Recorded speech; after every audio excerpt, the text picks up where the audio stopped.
क्या नाम हुआ फिर? हम बोलिए ना। आयुषी कुमारी। तायुषी कब से प्यार था इससे? 2 साल से। कैसे प्यार हुआ था, कैसे दोस्ती हुई? अब प्यार थोड़ी कैसे और कब होता है, वो तो प्यार तो कभी भी अटैचमेंट कभी भी हो जाता है किसी से। मोबाइल के जरिए बात होती थी या घर के बगल में होने के कारण क्या हुआ था, कुछ तो हुआ? मोबाइल घर से भी कनेक्शन इसकी वजह से भी। और मोबाइल से भी हुआ था। मोबाइल से भी। तो कौन लगता है रिश्ते में? तो आपका कुछ लगता है? कौन है रिश्ते में? रिश्ते में मेरे हस्बैंड है, उससे ज़्यादा मेरे कोई। अभी हस्बैंड बने, पहले क्या पहले थे? भी मेरे हस्बैंड थे। सुनने में आ रहा है कि आप इनकी जो आप चाची शायद- थी। जो आप सुने शायद वही सच होगा। चाची ही थी। हाँ तो अपने भतीजे पे दिल आ गया आपका? बस। तो आप अब जो आपके पहले पति थे उनको छोड़ दिए हैं? डिवोर्स दे दिए। डाइवोर्स हो गया आपकी? अब इनके साथ रहना है? कोई तरह का गिला शिकवा तो नहीं है आपको? कोई गिला शिकवा नहीं है। अब इनके साथ जीवन भर रहेंगे ना? हाँ फिर कहीं वापस तो नहीं चले जाएंगे वो अपने पति के पास? वो फालतू काम हमने एक फालतू बच्चा काम वो किया एक हमने। बच्चा भी था आपका। फालतू काम मेरा पहला पति किया हमने एक औरत के साथ। हर औरत एक जैसी नहीं होती है। क्या किया था आपके साथ? अत्याचार किया था, तब किसी से किसी को दिल लगा होता है, कैसे फालतू का किसी को दिल लगा होता है। मतलब अत्याचार के बाद आप दिल लगा लिए अपने भतीजे से? बस हाँ। अरे वो अपना बच्चा को क्या कीजिएगा? वो वहाँ लिखा हुआ है कोर्ट में। क्या? अब इतना आप लोग को सफाई नहीं लगे। नहीं फिर भी क्या आप क्या चाहते हैं? अपने बच्चे को ले जाना चाहते हैं? क्या चाहते हैं आप? मेरा बच्चा बायोलॉजिकल जो फादर है उसी के पास रहेगी। आप पे आपका उन पर अधिकार नहीं होगा? कोई अधिकार नहीं है। अब अच्छा, पहली शादी कब हुई थी आपकी? 2021 में। और 4 साल बाद फिर ही दूसरा शादी कर रहे हैं? इटावा के बकेवर थाना क्षेत्र के दादरपुर गांव में शुरू हुई भागवत कथा विवाद अब और बढ़ता जा रहा है। इस मामले को लेकर अब नए खुलासे हो रहे हैं।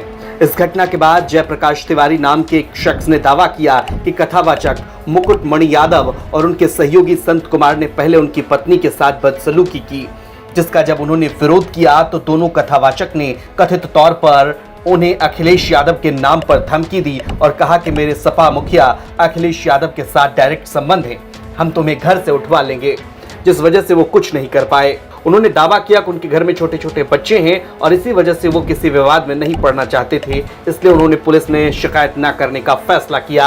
जयप्रकाश तिवारी वही शख्स हैं जिन्होंने अपने घर पर भागवत कथा रखवाई थी। उनका तो यहाँ तक दावा है कि मामले में उनका कोई लेना देना नहीं है, वो तो बस भागवत कथा करवाना चाहते थे। तो ये एक थे या दोनों थे? ऐसे अंगुली हाँ इधर इससे लगाओ, इधर इससे लगाओ, तुम्हें कर नहीं आता, ये करो, ऐसे करो, तुम्हारे देवता कहाँ हैं, अंदर ले गया, फिर वहाँ से आया। तो हम कि ये आप क्या कर रहे हो? तो बोला ये कुछ नहीं है, तो हम स्वामी हैं और वो भागवताचार्य हैं, हमारे तो लोग पैर धुलते हैं, हमारा टच करने से कुछ नहीं होता है। लेकिन ये जो बात थी कि यादव जाति के इसलिए ऐसा उनके साथ काटने वाली बात नहीं, हमें सन्यासी और आचार की कोई जात नहीं होती है, कोई भी हो, जिससे कोई लेना ही देना नहीं था। वो जिस सब बवाल बनाया हुआ है, यादव जात से कोई लेना देना हमका। और चोटी काटना ठीक था? नहीं, ये तो जिन्होंने किया है वो जाने। इस घटना की सूचना गलत है, पुलिस को दी थी? ये गलत है, लेकिन उन्होंने जो व्यवहार हमारे साथ किया खाना खाने के टाइम पे, हम आपको सत्य बता रहे, तो इन्होंने इनसे अभद्र व्यवहार किया। उस समय आपने फिर पुलिस को क्यों नहीं बताया? पुलिस इन्होंने धमकी दे दिया कि हमारा सपा मुखिया से डायरेक्ट संबंध है, हम उठवा लेंगे घर से। हम बोल तक नहीं पाए। अब हम तो हरिद्वार रहते, हम कहीं यहाँ रहते, बच्चे कैसे पालेंगे, हम ये करेंगे सब। हम तो भागवत में आए थे, हम ये सब कर सकते हैं कि हम सपा बसपा घर में गुंडे आए, कौन हमारी मदद करेगा? उसने हमें धमकी दी, तब ये पता चला। तो थैला उठाया, उसमें आधार कार्ड निकला, लड़कों ने उठाया कि अग्नोत्री है। क्या नाम है आपका? हमसे बताया, हमें यादव है। बता दें कि दादरपुर गांव में भागवत कथा अब महज धार्मिक आयोजन नहीं बल्कि एक ऐसी घटना बन चुकी है जिसमें जातीय पहचान, सामाजिक सम्मान और महिला के शारीरिक शोषण जैसे गंभीर मुद्दे आपस में उलझ गए हैं। कथावाचकों द्वारा लगाए गए आरोपों के मुताबिक उन्हें सिर्फ यादव जाति होने के चलते अपमानित किया गया, चोटी बाल काटे गए, नाक रगड़वाई गई और अमानवीय व्यवहार किया गया। उनका कहना था कि ब्राह्मणों के गांव में कथा कहने पर अपराध की सजा उन्हें दी गई। ये वीडियो सोशल मीडिया पर तेजी से वायरल हुआ और इसे जातिगत भेदभाव का प्रत्यक्ष उदाहरण बताया गया। अब दोनों पक्ष एक दूसरे पर गंभीर आपराधिक आरोप लगा रहे हैं। एक तरफ कथावाचकों को सामाजिक अपमान और जातीय हिंसा का शिकार बताया जा रहा है, तो दूसरी तरफ कथावाचक पर ही महिला के साथ अश्लील हरकत और धमकी देने के आरोप सामने आ गए हैं। वहीं इस मामले पर वरिष्ठ पुलिस अधीक्षक ब्रजेश कुमार श्रीवास्तव ने कहा कि पीड़ित महिला की बात को गंभीरता से सुना गया है। पहले कथावाचकों की ओर से जो तहरीर दी गई थी उस पर भी मुकदमा दर्ज है। पूरे मामले की निष्पक्ष जांच चल रही है। जो भी तथ्य सामने आएंगे उसके आधार पर सख्त कार्रवाई की जाएगी। फिलहाल पुलिस दोनों मामले की जांच कर रही है।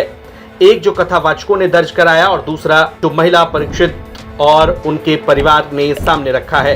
एडिशनल एसपी के नेतृत्व में एक विशेष टीम जांच में जुटी हुई है। सर, ये जो अभी आई एक महिला और पुरुष जो उन्होंने कहा कुछ छेड़खानी को लेकर के बात की है, क्या सर आपसे शिकायत? नहीं, इन्होंने कुछ बातें बताई हैं जो कल बकेवर वाली घटना से संबंधित, उसको सुना गया है और बाकी जो सच्चाई है उस पर विवेचना हो रही है और सत्यता के आधार पर ये कार्रवाई हो रही है। ग्राम दादरपुर थाना बकेवर से संबंधित एक वीडियो आज सुबह सोशल मीडिया पर वायरल हुआ, जिसमें भागवत कथा के बाद कुछ ग्रामीणों के द्वारा दो व्यक्तियों के साथ अभद्रता की जा रही थी और उनके इच्छा के विरुद्ध उनके बाल काटे जा रहे थे। इस वीडियो का तत्काल संज्ञान लिया गया, मौके पर फोर्स भेजी गई और वीडियो के माध्यम से पीड़ित की पहचान की गई।